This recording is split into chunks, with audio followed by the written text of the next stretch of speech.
आज जो हमारा टॉपिक है इसका नाम सॉलिड्स है। तो एक्चुअल में क्या है कि पहले हमने एक चैप्टर पढ़ा था, जो हमारा 5th चैप्टर था, वो था laws of motion. Laws of motion. अब मैं उसका डिस्कशन क्यों कर रहा हूँ? क्योंकि उस चैप्टर में मैंने इस चैप्टर के बारे में डिस्कशन किया था। क्या किया था? देखो बच्चे, एक्चुअली हमने यहाँ पर फोर्स के बारे में बताया था। फोर्स एक ऐसी एंटिटी है जो या तो एक बॉडी में मोशन प्रोड्यूस करती है और या तो डिफॉर्मेशन प्रोड्यूस करती है या कंबाइंड इफेक्ट प्रोड्यूस करती है इधर। तो अभी हम लोग पढ़ रहे हैं कि फोर्स की वजह से कैसे डिफॉर्मेशन प्रोड्यूस होती है। इसका एक बेस्ट एग्जांपल, आप लोग अभी जो चेयर टेबल पे बैठे हो, आपका जो वजन लग रहा है उसकी वजह से आप जिस टेबल पे बैठे हो उस पर डिफॉर्मेशन हो रही है। अब आप कहोगे सर ये टूट थोड़ी रही है, डिफॉर्मेशन कहाँ हो रही है? देखो बच्चे, एक बॉडी अगर रिजिड होती है, रिजिड मतलब सख्त सख्त, ठीक है, तो एक्चुअली क्या है कि जितनी बॉडी रिजिड होती है उतना उसके अंदर डिफॉर्मेशन करना मुश्किल होता है। अभी आप जिन टेबल बेंचेस पे बैठे हो ये काफ़ी रिजिड हैं। अगर ये रिजिड ना होते, थोड़ा फ्लफी से होते या ऐसे होते जो प्रेस हो सकते थे, उसमें आपको डिफॉर्मेशन दिखती। अभी आपको डिफॉर्मेशन दिख नहीं रही है क्योंकि वो इतनी कम है जो कि नाक के बराबर है। आई बात समझ में? तो इसलिए आपको डिफॉर्मेशन हो तो रही है बट दिख नहीं रही है। तो आप इसका मतलब पूछोगे कि सर मैं इस लोहे पे बैठा हूँ, क्या ये लोहा भी कंप्रेस हो रहा होगा? बिल्कुल हो रहा होगा। लोहा भी क्या हो रहा होगा? कंप्रेस हो रहा होगा। तो अब मेन बात यह है इस चैप्टर का पढ़ने का रीज़न क्या है। देखो अच्छे, फिजिक्स में आप जितने भी चैप्टर पढ़ते हो ना, मेरे हिसाब से इसका प्रैक्टिकल एप्लीकेशन बहुत ज़्यादा है अगर लाइफ में देखा जाए। कैसे? देखो, हम जो टेबल चेयर डिज़ाइन करते हैं वो इसी बेसिस पे करते हैं कि वो कितना लोड सह सकता है। अब जैसे मान लो हमारे यहाँ तो खैर हल्के हल्के बच्चे हैं, मतलब कोई वजन ही नहीं है उनका, बट मान लो कोई भारी भरकम बच्चा हो, टेबल चेयर पे बैठ जाए और उसका लोड अगर चेयर या टेबल ना सह सके तो टूट जाएगा। तो हम लोग इस हिसाब से डिज़ाइनिंग करते हैं बेंचेस की कि वो किस रेंज से किस रेंज के बच्चे उस पर बैठ सकते हैं। अगर ज़्यादा लोड पड़ेगा तो टूट जाएगा, तो उस हिसाब से हम इन चीज़ों की डिज़ाइनिंग करते हैं। सिर्फ इसकी नहीं, लिफ्ट वगैरह की भी करते हैं, लिफ्ट एस्केलेटर वगैरह की। लिफ्ट आपने देखा होगा, लिफ्ट रोप से चलती है, बंधी हुई होती है रोप से। कौन सी रोप होती है, जूट की या कोई और? मेटल की रोप होती है लिफ्ट में। वो रोप जो लिफ्ट में रोप होती है, जिस रोप से लिफ्ट बंधी हुई होती है, वो मेटलिक रोप होती है।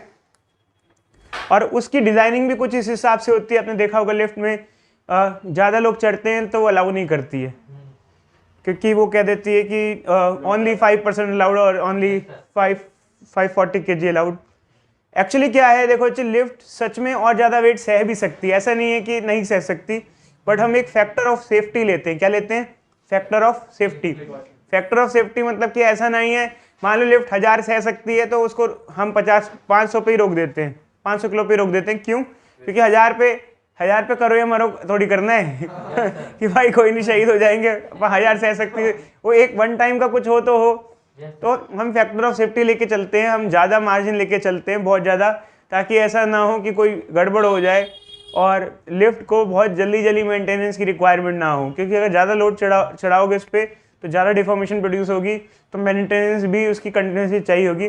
जबकि अगर कम लोड चढ़ाओगे तो 6 महीने 1 साल में उस लिफ्ट को मेंटेनेंस वाले आके चेक करेंगे, कहीं रोप टूटी वूटी तो नहीं है, कुछ खराब वराब तो नहीं हुआ है। तो ये सारी डिज़ाइनिंग इसी पे बेस्ड होती है। जो भी हम स्ट्रेंथ देखते हैं, चाहे ब्रिजेस की स्ट्रेंथ होती है, छोटे से छोटे कुर्सी से लेके बड़ी से बड़ी चीज़ों जिस पे लोड लगता है, लोड कितना सह सकती है। हमारे बाइकों में जो फुट स्टेप्स होते हैं जिस पे हम पैर रखते हैं चढ़ने के लिए, उन सब की डिज़ाइनिंग इसी तरीके से होती है। कौन सा मटेरियल चूज़ करना है उसके लिए आप कोई भी चीज़ बनाते हो, ये इसमें इसी टॉपिक में हम लोग पढ़ते हैं। क्योंकि अलग अलग मटेरियल की स्ट्रेंथ अलग अलग होती है। कई मटेरियल हल्के होते हैं बट ज़्यादा लोड सह सकते हैं, हल्के होते हैं बट ज़्यादा लोड सह सकते हैं, और महंगे भी होते हैं फिर ऐसे मटेरियल। तो ओवरऑल इकोनॉमिक्स को भी देख के, ऐसा नहीं है कि हम महंगा माल लगा दें, क्योंकि ख़रीदार भी होना चाहिए उस चीज़ के लिए। तो ओवरऑल इकोनॉमिक्स को देख के किस तरीके से डिज़ाइनिंग की जाती है। ये जो ब्रांच है ये सॉलिड्स है, इसे मैकेनिक्स ऑफ सॉलिड्स में काउंट किया जाता है ऑल्दो, बट हमारे सिलेबस में इसको कहते हैं मैकेनिकल प्रॉपर्टीज़ ऑफ सॉलिड्स। तो समझ में आ गया बच्चे? हम लोग इस चैप्टर में फोर्स के बारे में पढ़ेंगे, बट ध्यान रखना बच्चों, हम आमतौर पे फोर्स कहते हैं बट हम लोग उसको और दूसरे नाम से भी बुलाते हैं, लोड भी बुलाते हैं। फोर्स को कई बार क्या बुलाते हैं? लोड। अब आपका लोड जो है बच्चों इस टेबल पे पड़ रहा है, समझ में आ रहा है बच्चों? तो ये इस चैप्टर में हम लोग पढ़ने वाले हैं। स्टार्ट करें, कोई दिक्कत? बच्चों आगे बढ़ते हैं। तो अब हम आगे का टॉपिक देखते हैं। तो एक्चुअल में क्या होता है कि जैसे हम बात करते हैं कि हमें कोई टेबल या चेयर डिज़ाइन करनी है, तो ऐसा नहीं है कोई बच्चा ये कहे कि सर मैं तो ज़्यादा से ज़्यादा लोहा लगा दूंगा, टूटेगा ही नहीं।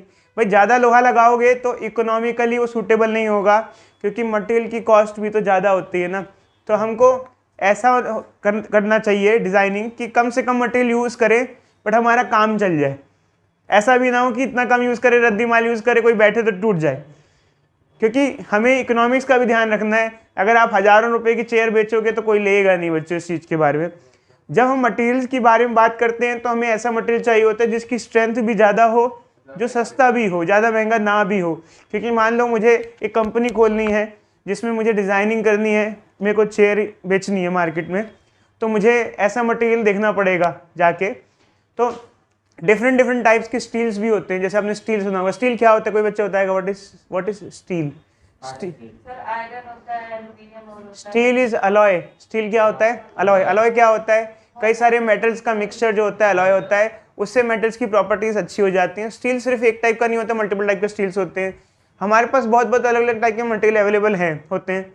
तो हम लोग उसको टेस्ट चेक करते हैं कि क्या हमारे लिए सूटेबल है, हम उसका प्राइस जानते हैं। जैसे मान लो कुछ भी बच्चे, आपको कोई पार्टी रखनी हो, कुछ चीज़ अरेंजमेंट करनी हो, तो आप पैसे पूछ के रखते हो ना, इसमें कितना लगेगा, उसमें कितना लगेगा। तो हम ये सब ध्यान रखते हैं। तो वहाँ पे भी ऐसे ही होता है।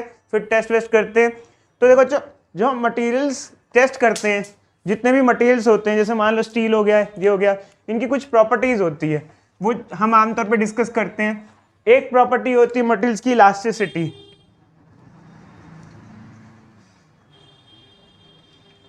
इलास्टिसिटी क्या होता है बच्चों? एक्चुअल में क्या होता है, देखो बच्चे, आप अभी इस टेबल पे बैठे हुए हो। आ जाओ बच्चे, बैठो आराम से आके।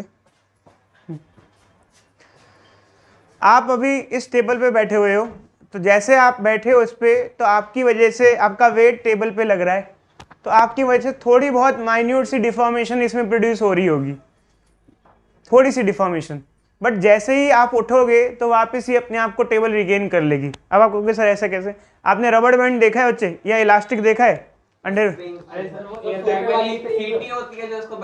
वही देखो बच्चे, इलास्टिक देखा है, ये मतलब जो हम लोग पहनते हैं, वो इलास्टिक को खींचो, छोड़ दो, तो जैसे ही आप लोड को हटाते हो वो अपनी ओरिजिनल कॉन्फ़िगरेशन को रीगेन कर लेता है। इस प्रॉपर्टी को कहते हैं इलास्टिसिटी। क्या कहते हैं? Elasticity is ability of a body to regain its configuration after removing force. Force को रिमूव करने के बाद जब बॉडी अपनी ओरिजिनल कॉन्फ़िगरेशन को रीगेन कर लेती है, ऐसी प्रॉपर्टी को क्या कहते हैं हम लोग? तो इलास्टिसिटी। हर बॉडीज में ज़्यादातर इलास्टिसिटी थोड़ी बहुत तो होती ही है।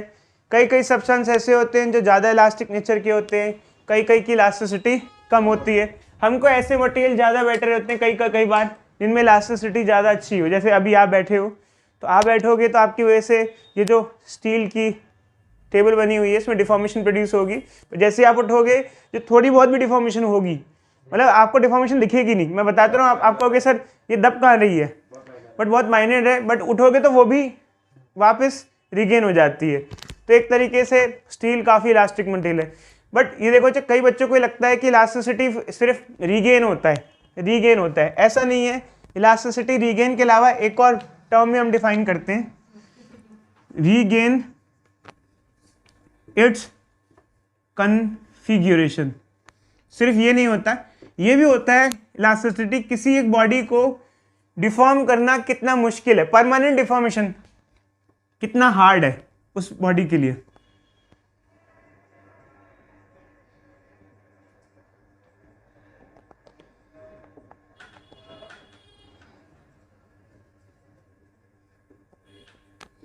अगर एक बॉडी को परमानेंटली डिफॉर्म करना हार्ड है तो वो बॉडी इलास्टिक कहलाएगी। जैसे मान लो स्टील है, स्टील की इलास्टिसिटी बहुत हाई होती है। तो आप कहोगे कि सर मैंने जैसे मान लो एक इलास्टिक होता है, इलास्टिक रबड़ बैंड होता है, उसको हम खींच देते हैं वापस आ जाता है। तो आप कहोगे सर ये तो देखो रिगेन कर लेता है अपने आप को। स्टील की इलास्टिसिटी भी हाई होती है, बट स्टील में आप इसको ऐसे देख नहीं पाओगे कि खींच रहा है फिर वापस आ रहा है। बट स्टील एक्चुअल में परमानेंटली डिफॉर्म हो ही नहीं पाता, ज़्यादा लोड सहता है फिर भी वो इजीली डिफॉर्म नहीं होता। तो स्टील को भी हम कैसा काउंट करते हैं, इलास्टिक मटेरियल। इलास्टिक मटेरियल एक इस तरीके से डिफाइन की जाती है चीज़ कि कोई बॉडी कितना लोड सह के परमानेंटली डिफॉर्म ना हो, ऐसी बॉडी कहलाती है इलास्टिक बॉडी। एक बार एग्जामिनेशन में क्वेश्चन ऐसे भी आता है, बैक एक्सरसाइज में दिए रबड़ और स्टील में से क्या इलास्टिक है, तो आपका दिमाग यही कहेगा सर रबड़ इलास्टिक है, क्योंकि रबड़ को खींचते हैं वापस रीगेन हो जाता है, जबकि इसका आंसर है स्टील ज़्यादा इलास्टिक है। अब आपको कैसा कैसे देखो अच्छे, एक्चुअली क्या है, रबड़ और स्टील दोनों पे सेम फोर्स लगाओ तो स्टील इजीली डिफॉर्म नहीं होगा, रबड़ हो जाएगा। मतलब क्या है कि स्टील ज़्यादा लोड सह सकता है to avoid permanent deformation. Permanent deformation अगर रबड़ को वे आप थोड़ा सा लोड लगाओगे वापस आ जाएगा, थोड़ा और लगाओगे वापस आ जाएगा, बट ज़्यादा लोड लगाओगे तो क्या हो जाएगा, टूट टाट जाएगा या ख़त्म ही हो जाएगा, जबकि स्टील फिर भी डिफॉर्म नहीं होगा। तो परमानेंट डिफॉर्मेशन किस में नहीं हो रही है, स्टील में नहीं हो रही है। ऑल दो रबड़ भी इलास्टिक है, क्योंकि रबड़ को आप फोर्स लगा रहे हो, रबड़ जैसे ही फोर्स हटाते हो, खींच के हटाते हो, तो रबड़ अपने आप को रिगेन करता है। बट स्टील क्या है, ज़्यादा इलास्टिक है। क्यों इलास्टिक है स्टील, क्योंकि वो और ज़्यादा लोड सह सकता है, कंपैरेटिव रबड़ से भी ज़्यादा लोड सह सकता है। Steel is more elastic than rubber. Steel is more elastic than rubber. Steel अभी बताते हैं अच्छे। तो इलास्टिसिटी समझ में आ गया बच्चों, एक प्रॉपर्टी होती है, आप किसी बॉडी पे फोर्स लगाते हो, जैसे खींचा मैंने, और खींचने के बाद वो जब लोड हटाते हो तो अपने आप को रिगेन कर लेती है। ऐसी बॉडी क्या कहलाती है, इलास्टिक बॉडी। तो हम जब मटेरियल डिज़ाइन करते हैं, हम कई बार ऐसा मटेरियल ही चूज़ करते हैं जो इलास्टिक हो, ताकि आप उस पर लोड लगाओ तो रिगेन कर ले, क्योंकि परमानेंट डिफॉर्म होता जाएगा तो ऐसे तो माल ख़त्म ही हो जाएगा।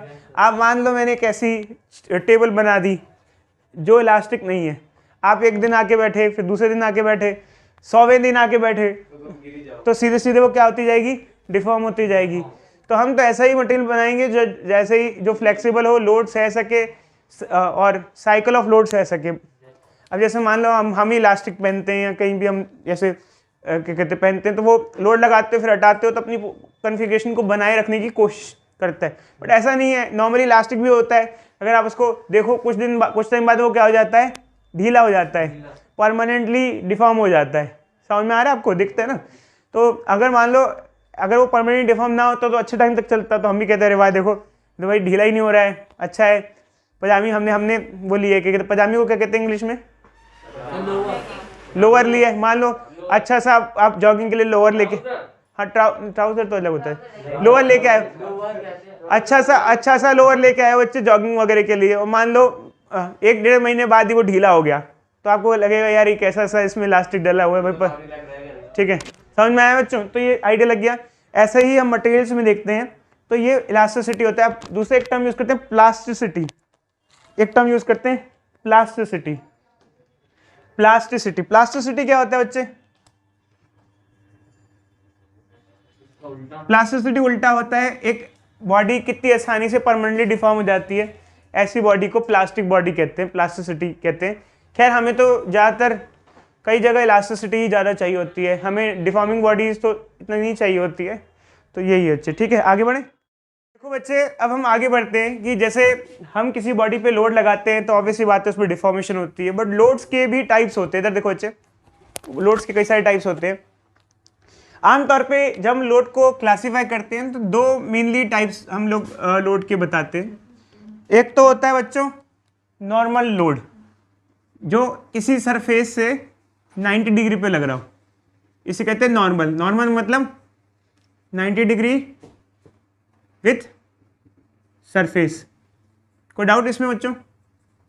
जैसे आप लोग बैठे हो अभी टेबल पे, आप लोगों का लोड कैसा लग रहा होगा? नॉर्मल लोड लग रहा होगा, ठीक है, अगर सीधे बैठे हो तो। फिर मान लो कोई बच्चा ऐसे आगे की तरफ पुश हो रहा है, ऐसे टेढ़ा बैठा है, अगर ऐसे लोड लगाएं, ऐसा कौन सा फोर्स लगेगा मैं बता रहा, ऐसे लगी। अरे बच्चे छोड़ो यार, अब डिस्कशन मत करो, बट ऐसा लोड अगर लगे तो ऐसे लोड को क्या कहते हैं? Tangential load.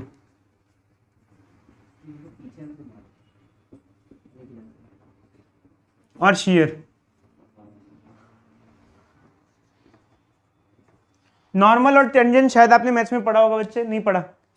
टर्म पढ़िए, नॉर्मल क्या होता है, 90 डिग्री जो बनाता है उसे नॉर्मल कहते हैं।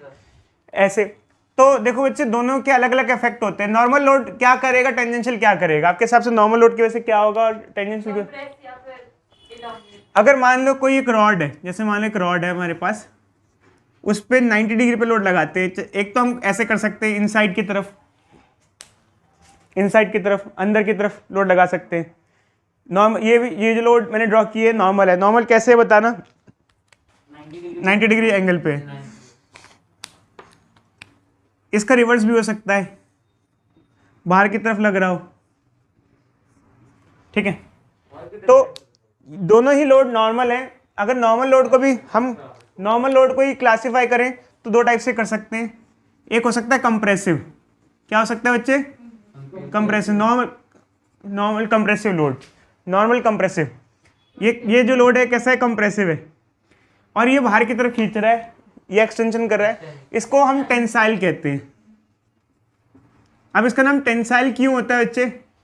अब आप जब इसको बाहर की तरफ खींचोगे तो इसमें एक्सटेंशन प्रोड्यूस होगी और इसके अंदर टेंशन प्रोड्यूस हो जाएगी। टेंशन बताया था ना बच्चों, होता क्या है? जब आप मॉलिक्यूल्स को एक दूसरे से जुदा करते हो तो परेशान व्याकुल हो जाते हैं कि भाई मेरा दोस्त मुझसे छूट रहा है, तो इसलिए इसके अंदर टेंशन प्रोड्यूस होती है, इसलिए इसे कहते हैं टेंसाइल लोड। तो ये जो हुए दोनों फिगर किसके अंदर आई? नॉर्मल लोड के अंदर आई। अब आपको क्या लगता है नॉर्मल लोड की वजह से किस तरीके का इफेक्ट पड़ेगा बॉडी पे? क्या होगा इससे? क्या होगा? बॉडी की शेप नहीं, साइज चेंज होगी बच्चे। शेप और साइज में क्या फर्क होता है? शेप मतलब बच्चे अगर वो गोल से स्क्वायर हो जाए, मतलब शेप ऐसा होता है, साइज चेंज हो जाए, ठीक है, साइज चेंज हो जाएगी नॉर्मली। इससे सिलेंडर का सिलेंडर ही रहेगा, ज़्यादा मतलब कोई ऐसा फर्क नहीं आएगा, ठीक है। इधर देखो बच्चे, तो ये समझ में आ गया। बट अगर आप किसी बॉडी पे टेंसाइल लोड लगाओ, ऐसा टेंजेंशियल लोड लगाओ, मतलब सॉरी टेंजेंशियल लोड लगाओ अगर किसी बॉडी पे, ये वाला किनारे से ऐसे, तो ये जैसे ताश के पत्तों पे हम ऐसे लोड लगाएं तो कैसे हो जाएंगे बच्चे? ऐसे हो जाएंगे। समझ में आ रहा है बच्चों? इस तरीके से हो जाएगा। ओके,